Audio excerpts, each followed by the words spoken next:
Welcome to the Daily Devo. My name's Bob Bryant. Today we're going to look at living a life worthy of your calling. Halftime. Football fans are excited about third and fourth quarters because if it didn't go your way in the first half, you definitely need third and fourth quarters to come back. In fact, there was a great book written and it's called Halftime, not about football, but about the game of life. The author talks about in the first half, oftentimes people will pursue success and they are a little bit more self-absorbed, self-centered because they're pursuing what they want.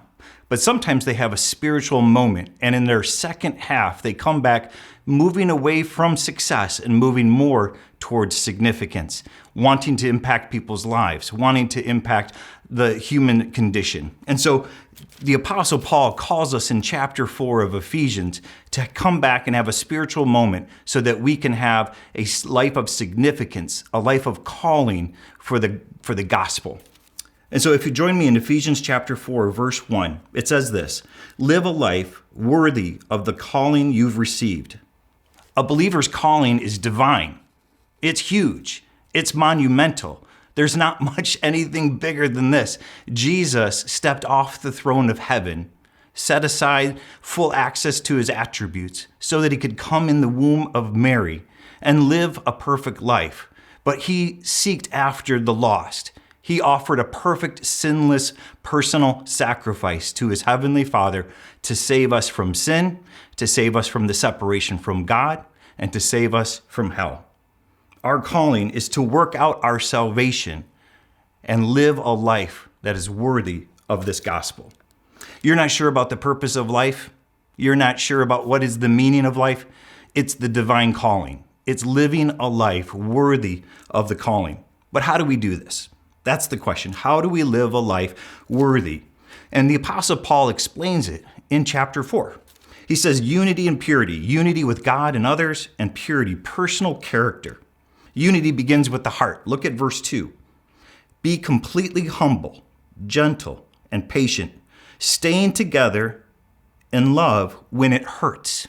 You notice what he said, staying together when it's difficult, staying together in the trials and the tribulations with what attitudes? Humility and gentleness and patience.